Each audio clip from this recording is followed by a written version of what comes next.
Yo, what's going on everybody? Welcome back to TC6. My name is Birdtross, and we haven't made a huge amount of progress physically with the base since the last episode. It's mostly been to do with enchanting. You can see I'm level 27 actually, just like the legend. And I've spent the majority of my time in this room as well as my spider spawner, getting ourselves up to level 30, repeatedly hitting back down and coming back up here and enchanting my thaumium gear. I've got most of it enchanted up here now. I just did this just before starting the video. We didn't get unbreaking there, but that's okay. We got protection 4 unbreaking 3, protection 4 unbreaking 3, protection 4, but nothing else on the boots, unfortunately. That's alright. Then we got a Silk Touch Thaumium pick here, we got a Silk Touch shovel, we got a looting sword, and the axe does not have an enchantment at all. So we might just save that for another day. Still kind of in the process of that. And there's something that I haven't tried too much is the fishing rods. The last version of Minecraft that I played, remember, was 1.8. And I don't think fishing enchants were in the game yet, so I'm still working on getting myself a decent fishing rod here. I've got Luck of the Sea 3, we just need to get Lure 3 and Unbreaking and ideally Mending, although you can't get Mending, we've already talked about this. The easiest way I think to get Mending is from villagers. So we need to set up some kind of villager breeder setup, and obviously at some point we need an iron golem farm as well. But pow! There is what a full set of enchanted thaumium armor looks like. Very, very cool. That's going to be a solid upgrade for us. We can retire these tools here. Just put in those tools and armor away in this chest here. This chest is for higher leveled crafted stuff, in case you were wondering what this chest was for. Or just like rare random garbage. I don't know. It's just a chest for stuff. Anyways, that's out of the way now, and we're pretty much fully upgraded to thaumium here. I still don't know what the durability is on this stuff, but I guess we'll find that out very, very soon. Heading up and down to the spider spawner from my tower here has been a huge pain in the ass, and I've really wanted to put in like a minecart track or something. Remember, we wanted to have our minecarts throughout our entire base here to transport items and ourselves all over the place in the at some point in the future, hopefully sooner rather than later. So we need a lot of iron for that, and while you could go mining, there is something down here called metal purification. Now, I do recall native clusters from previous versions of this mod, so that's probably what this is going to be talking about here. Let's go ahead and get this going. Native clusters are rare concentrations of metals in its purest form. These clusters, when smelter, produce twice the normal amount of ingots. If I can find a way of producing native clusters alchemically, it would greatly reduce my need to constantly go mining. So we need 2 alchemical theories, okay. Let's see if we can head down to the old research table here. I wonder what I could do to get us Birdtross from Wakwas here, because I actually already have Wakwas. You know, soul sand is probably your main source of Birdtross. I'm gonna have to take a trip to the nether here, aren't I? Oh, I like this new shovel. I like this new shovel. Let's like leave one here so I know where to go back up to. Oh jeez. It's like instant mining this stuff. Whoa! After using stone tools for so long, you forget what it's like to actually use some decent equipment here. I have arrows this time. I've been crafting some arrows thanks to the feathers from the chickens. Dude, you've got to be so careful gathering this stuff. It's like literally just a featherweight on the mouse. And this stuff just instantly mines with this thaumium tool. It's so good. Ah, why did I wait so long for getting decent tools in this game? Almost 10 episodes deep and we're just getting started, it feels like. But okay, how much is that? Oh my god. four stacks and change. And we've hardly even used any of this diamond tool. We can actually, not even diamond, we can actually take a look at the durability here now. 500. 500 durability, so that's actually double what the iron is, so that's really good actually. Wow. Well, I've just spent the better part of an hour running about the world. I might include a clip or two here and there showing you guys me diving into the nether here to grab some soul sand and stuff. I'm not exactly sure at this stage, but I think most of what I've just recorded is going to get cut because, as I say, it's the better part of an hour since I last saw you. Alright, let's see. Under the Alchemy tab, where was I? Over here, here we go. 2 of these theories. You bastard. Native clusters, you bastard. There we go. There's the recipes out of the way. Let's take a look. Oh my gosh. So you take some iron ore, that turns it into a native iron cluster. So smelting one of these gets you 2 iron ores, which is pretty sweet. I can't see the aspects from there. So, I mean, is it even worth it? Is it even worth it? That's a good question. You can do it for gold as well, and cinnabar as well. Cinnabar we probably definitely want to do it for, because getting cinnabar just, like, when you mine it, it exists in 1 block veins. That's what I'm trying to say. That was a weird roundabout way of saying it, but so it goes. Alright, so that is those recipes unlocked. I mean, 5 metallum and 5 auto, if I ever have those aspects spare. Alrighty, so our next research I think is going to be Alumentum here, another one of the basic ones. You've not yet begun this. Nitor is a useful substance. It provides heat, light, and is aesthetically pleasing. Can confirm. Unfortunately, it provides only slightly more heat than a torch, enough to slowly heat some water or keep you warm at night, but not enough for practical purposes like smelting ore.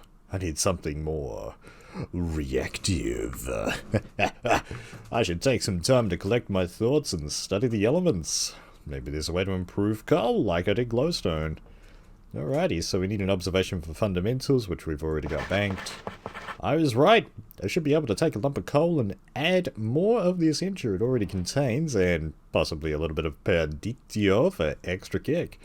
If my calculations are correct, the resulting substance, which I have called Alumentum, should burn 3 times longer than normal coal. Wow. My calculations also show that the substance will be quite energetic. Then I should take care not to chuck it about. Not unless I have good reason to, that is. Oh, man. Good times, man. So you can actually use coal or charcoal as your catalyst. 10, 5, and 10 of Engis, Perditio, and Potentia respectively gets you a dot of Alumentum, and as Azanor says, it makes an amazing fuel for your furnaces. We'll see about using that at some point here, but I'm more interested in getting the essentia smelting underway here so that we can dodge around the human errors that come from doing basic alchemy. Let's get this guy going. I see a time fast approaching where I'll need to have ready access to multiple different kinds of essentia. You mean like today with the research that I had to do? For that I'll need a source, and the most obvious is the essentia found in, well, everything, duh. Using alchemical principles, I should be able to find a way to break down objects and convert them into essentia. Before I can start, however, I'll need to study essentia in the purest form available to me. V-crystals. By subjecting these crystals to destructive testing, I should be able to determine how they react in various extremes, and the best way to preserve their purity. I should start with primal essentia. Alright, so items that will be consumed, so just all 6 primal aspects, alright. Okay, we have the 6 different ones in our inventory now. Let's complete that. My experiments are promising.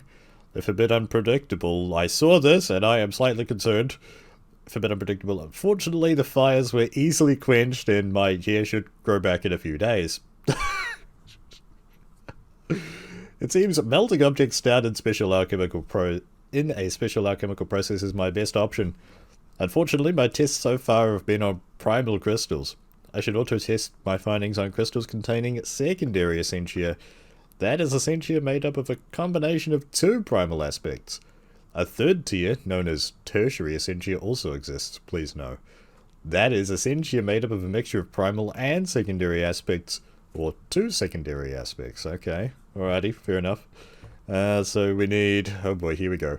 Wakwas, Lux, Motus, Gelum, Vitreus, Metallum, Victus, Mortus, Potentia, and Permutatio. I actually have a few of these already. Yeah, so what I've been doing what the mod told me to do already, so I actually might include more of this than I was expecting in this in today's episode. But yeah, but suffice to say, I have a bunch of these crystals already because of all the bloody research that they wanted me to do. So, let me take a few minutes here to figure out what crystals I have, which ones I need, and I'll see you in a sec. Well, it's the next day now. I had to take a quick break during recording there, but I have one final crystal to prepare for you, and it's Mortuus. So let me show you what I've been doing to prepare that. You can see I have JEI up here, and you can actually search for the different aspects that are in the game, and they show up here thanks to this. I believe it's probably the add-on that we've got that's doing that. So you click this, it gives you some information about how the aspect is made, but more importantly for us, you can click over here and it shows you all of the items in the game that have Mortus essentia inside them. So obviously there's a few things here that we can't really use yet, such as the dragon head and even a bucket of liquid death. Looks like that's the record holder, along with a few of these add-on items. Spoiler alert. But we're interested in looking at the back here. You can see we've obviously got the crystal itself. But interestingly, we've got bone meal here. Bone meal is what we're going to be using. That actually has a lot of other aspects as well. So in cases like this, what we want to do is grab some bone meal. I believe that is in here. Yeah, I've got a few of these going spare. So let's make a, well, one bone gets you 3 bone meal, obviously. But we want to use 2 here, because that's going to get us our Mortuus. We need to have 2 of it in our crucible for this plan that I have. And also that's going to give us 10 sensus, which we will be able to extract as well here. So let's just keep the inventory nice and tidy. Put those away. Very nice. Alright, so we've got our crucible here. What you can do with crucibles, I didn't realize this until the comments pointed it out, but you can actually right-click items into the crucibles. Oh, I think that was already full of water, but better safe than sorry. So instead of dropping them in like what I've been doing, you can just right-click them in like so. And then you can right-click the slivers as well. And you can just mash that, because obviously slivers can't be thrown into the crucible. So we can just mash that, get the rest of those out, and we got sensus, mortus, we got some erba. Wasn't there something else that was in here? Yeah, there's a, oh, victus, yeah, we've got our victus right there. So I was like, wait, where'd this go? So yeah, I've been starting to store all of my spear crystals in here now. I'm not sure if I made this clear earlier in the episode, but I have been making a bunch of these for the research for today. Let's close JEI, and that should be everything that we need for this particular batch of research. Oh boy, this is exciting. We're actually making some good progress here. Bam! Nice. I've managed to break down all my samples of primary and secondary essentia into a liquid state. The process has been slow and tedious, however, can confirm. Until I simplify the process, it will never be practicable for large-scale usage. Luckily, extracting essentia from objects has a lot in common with the smelting of metals. Using a furnace as a base, I might be able to create an essentia smeltery that automatically melts down items and separates out individual types of essentia. So for this, we need to have an alchemy theory. Oh no. And we need to actually craft ourselves a smeltery. Well, let's get started with the smeltery recipe here. That requires 2 brass plates, 5 cobblestone, a furnace, a crucible, an Ingis crystal, and 50 V. Okay. The recipe for brass plates is 3 brass ingots, and you get 3 per, so it's like a 1-to-1 ratio. I believe I have a few spare brass already. I moved that in here. I'm going to need to make some more here. I don't quite have enough. What was the recipe for that again? It's been a while. Let's see. Ah, yes, we need to have some Instrumentum essentia. Okay. Okay, had to do a second batch of shovels there, but we do have the Instrumentum requirement now. And actually, you know what I could have done, which would have been a little bit more efficient? Yeah, could have just... Oh man, I'm going to have to put 5 of these in here now. Let's see. There we go. So let's just get a fresh load of water. Should always get a fresh load of water. And 1 iron ingot ready to go. I think you can just control Q. There we go. So that's the extra brass ingot we need. Oh geez, lag spike. Let's throw these in here. That gets us our brass plates. Beautiful. We're also going to need another crucible here, so let's make ourselves a cauldron. Let's get that converted over to a crucible here real quick. Got a bunch of spare silice mundus now. Very useful for this sort of thing. I'm never going to get tired of that. That looks so cool. Did I ever scan a crucible, by the way? That would be a good time to do this. Where is my thermometer? Oh, apparently I did scan one. Alright, well what do you know? Let's just leave that here. And... what else did we need here? I believe we needed a furnace and 5 coal and something else. Let's go. Oh, we actually have a bunch of spare furnaces here. Don't know what happened there. And cobble. There we go. This should be everything that we need here. Barring that I've forgotten something heinous. Oh yes, we need the ingies, that's right. Well, I've got a few of those spare, thankfully. I'm going to need to do another mining run for ingies here soon. Alright, so this is going to cost 47, because we've got a discount thanks to our goggles of revealing here. And that's going to cost us 47, which is pretty good, just like the Hitman games. Boom! Nice. Grab there. Let's scan that. We get ourselves some artifice research. Unfortunately, no alchemy research. Yeah, it looks like I'm going to need to grab myself an alchemy theory here. And we have very little progress, maybe 10% towards the next alchemy theory here. Well, I'm going to go ahead and grab myself that off camera here, and we'll be back shortly.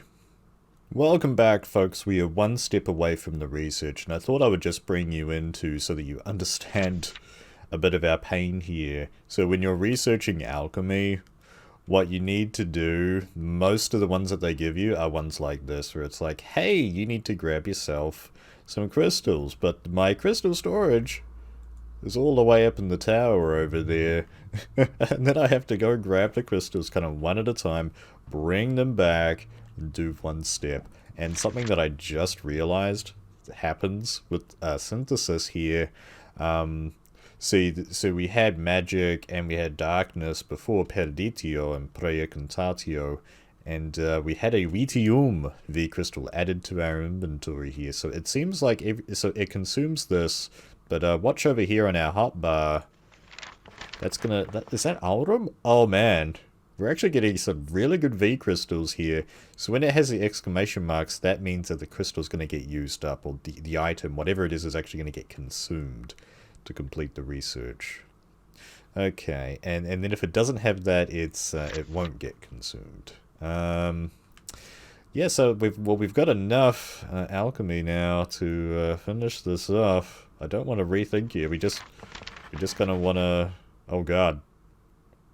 Oh shit!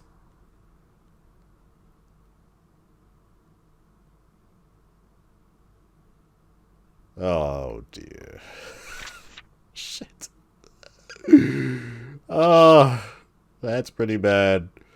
I guess we need some Aversio. Yeah, so let me show you guys the pain here just for one step. So Aversio, I don't think I have any of that yet. So you go in here, you have a look in here. Okay, what do we got?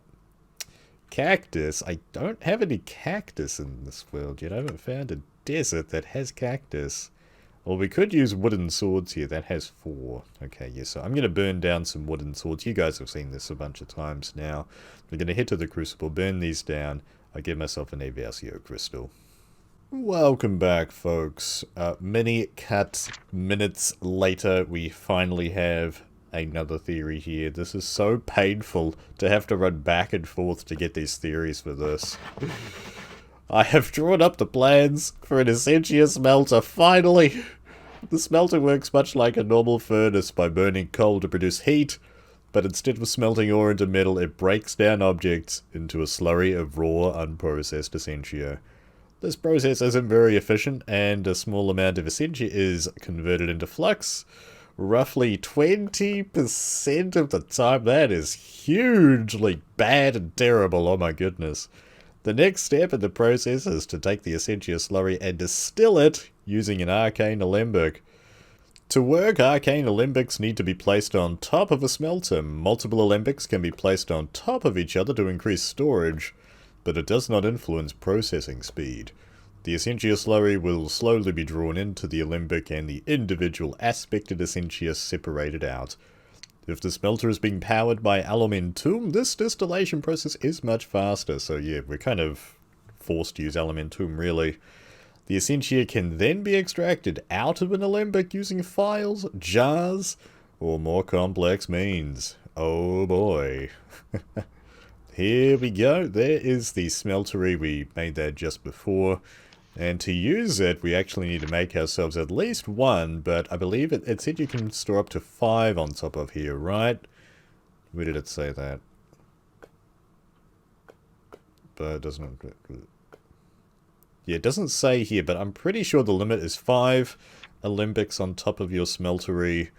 And that's really good if you're getting multiple different types of essentia, and an alembic can only hold 1, I believe, so the more the better. And the recipe for these requires, oh, an essentia filter. That's the first time in this mod that we're seeing the use of silverwood. Oh boy, well thankfully we do know where one silverwood tree is, but we haven't gone and chopped it down yet. Oh, we actually can't see it from here, can we? The claw mark is in the way of us being able to see that silverwood tree from here, but they're actually, we're not too concerned about that, to be honest, because we do know that there's that magic forest nearby. We can actually almost see it from here. That actually might be the magic forest right on the very edge of our render distance there. It's crazy how much render distance we have. I've got it completely maxed out. We could go no further. Maybe if we had Optifon or something, we could boost it to 64 or something. That would be interesting. But, yeah, we are going to go ahead and get the smeltery and alembics built in the next episode. What the heck is this? Oh, we learned about water jars too. Yeah, let's check this out. Oh my goodness. Water jars and labels. Essentia jars can be stored in water jar... Wait, did I say essentia jars? No. Essentia can be stored in water jars. Water jars can be placed in the world and are able to store essentia virtually indefinitely. The enchantment placed on the jars also makes adding or extracting essentia a breeze. You sound like you're selling them to me, Azanor. Jars can be filled from alembic by clicking with the jar directly on the alembic. They can also be filled and emptied using files. What's more, they make an excellent storage medium for jams and preserves. And don't forget the stuff that you make with the slap chop. Shift clicking on jars and alembics with an empty hand will empty them. But I think that pollutes the atmosphere, doesn't it? I'm pretty sure. So you've got yourself the basic water jar here. 7 stained glass of your favourite colour. And any kind of slab. 5V. I think that's new. I'm not sure. But that gets you a water jar, and that holds 64 essentia. And then the void jar here requires a water jar as well as a Peridotio crystal and 50V. I think that's new as well. Didn't it used to take obsidian? I think so, but this is a new recipe, and they get you the void jar. The void jars, once they fill to 64, any new essentia going into them will just get voided, deleted. So this is good for systems that where you just end up having too much of one essentia, and you want to create a farm for like another kind of essentia, and let's say you've got a farm of like that generates Terra Essentia as an offshoot, as an aside, and you don't need that much, you just avoid it. The brass lid brace. Oh, Senpai noticed us. I can't remember what these are for actually. But with those are here, we can craft those. Oh, no, oh, that's right, there's more. As long as a jar contains some essentia, you can attach it to a jar label to it. This label will lock the jar to that type of essentia and will not be able to accept any other kind of essentia. You can remove a label by shift-clicking with an empty hand on the side of the jar containing the label. Take care not to shift-click on any other side, as it will empty the jar as normal. You can place a label in a crafting bench with a file of essentia to assign an aspect to it, and then place it on an empty jar. It will automatically lock the jar to that aspect. The essentia used in the recipe is not consumed, yeah. Oh, that's right, yeah, that's pretty cool. Placing it on a filled jar will change the label to the jar essentia's type, jar's essentia type. A label can be made blank by simply placing it by itself in a crafting grid. You can also craft brass lid braces. When used on a jar, they will prevent essentia from being drawn from or placed from the jar by anything other than tubes. Picking up the jar will remove the brace and return it as an item. Oh yeah. The reason that I'm getting excited about brass lid braces is because I suggested them in one of my TC5 videos, and then Azanor was like, hey, that's a good idea, and made a hotfix and tossed them in the game. So there you go. So you get 2 per for 4 nuggets and 4 sticks. And they're really useful for transfusers in here. Your transfusers, I think, are in here somewhere, aren't they? They were useful for transfusers. But I'm not sure if they're in this mod. Well, we don't want to use transfusers in this playthrough, if that's okay with you guys. Because they're too easy. It's too simple. Like my alchemy lab in the TC5 playthrough was a far cry from the TC4 one. I really like the tube system and having to build that. And speaking of tubes, that's the next research that we need to do. But that is going to be in future videos. Oh boy, getting into the world of essentia. What we can do with that essentia, not really very much yet, but I'm sure we'll think of something, right guys? Thank you for watching this episode of TC5. I hope that it's not going to be too long, although if it is longer, you guys probably won't mind. It'll just take multiple sessions to watch it, I guess, but that's it for today! Thanks for watching, come back next time. I have no idea what we're going to do next time. Probably more research, to be honest. Essentia tubing, getting the Thaumium Essentia smeltery, Thaumatoriums, all the automatic stuff you could possibly want. That's coming really, really soon. Have yourselves an awesome day, folks. Bye-bye.